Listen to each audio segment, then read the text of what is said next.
নমস্কাৰ, আজি এটা আপোনালোকক ডাঙৰ নিউজ দিব ওলাইছোঁ। চাইনাৰ যি আপেল কোম্পানী আছে সেইটো ভাৰতে কাঢ়ি আনিলে। এতিয়াৰ পৰা লেটেষ্ট আইফোন ভাৰতত মেনুফেকচাৰ হ'ব। আপোনালোকে ভাবিছে কি ভাৰতত কি আইফোন নবনায় নেকি? ভাৰতৰ আইফোন বনায়, কিন্তু একে পুৰণি আইফোন যে বনায়, কিন্তু সেই লেটেষ্ট মডেলৰ যিবোৰ আইফোন থাকে সেইবোৰ নবনায়। সেইবোৰ আইফোন অকল চাইনাতে বনাই আছিলে, এতিয়া সেইবোৰ আইফোন ভাৰততো বনাব। এতিয়া ভাৰতত লেটেষ্ট মডেলৰ আইফোন 14 মেনুফেকচাৰ হ'ব আৰু ইয়াৰ পৰা সকলো দেশলৈ বিক্ৰী কৰিব।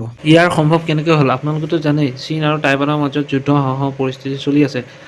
চীনে যদি টাইৱানৰ ওপৰত আক্ৰমণ কৰে, তেতিয়া টাইৱানৰ হৈ আমেৰিকাই চীনৰ লগত যুদ্ধ কৰিব। যেতিয়া চীন আৰু আমেৰিকাৰ মাজত যুদ্ধ হ'ব, তেতিয়া চীনত যিবোৰ আমেৰিকান কোম্পানী আছে, এই কোম্পানীবোৰৰ ওপৰত প্ৰভাৱ পৰিব। আপেল কোম্পানী হ'ল আমেৰিকান কোম্পানী। যিহেতু চীন আৰু আমেৰিকাৰ মাজত যুদ্ধ হোৱাৰ সম্ভাৱনা আছেই, সেইবাবে আপেল কোম্পানীয়ে আগতীয়াকৈ কালি টোপোলা বান্ধি চীনৰ পৰা ভাৰতলৈ আহিছে আৰু সেইবাবে ভাৰতত মেনুফেকচাৰিং প্লাণ্ট লগাইছে।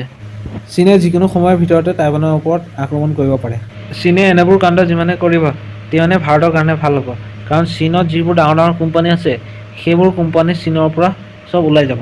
ইয়াৰ পৰা ওলাই গৈ অন্য কোনোবা নহয় কোনোবা দেশততো কোম্পানী বহাবই লাগিব। ইয়াৰে চবতকৈ পাৰফেক্ট প্লেচ হ'ব ভাৰত। কাৰণ ভাৰতৰ মাৰ্কেটটো ডাঙৰ আৰু ইয়াত কোম্পানী বহিলে কোম্পানীৰে ফাইদা হ'ব। কোম্পানীৰ লগতে ভাৰত চৰকাৰৰ ধনৰ ভঁৰালটোও ডাঙৰ হ'ব। তো আজিৰ কাৰণে ইমান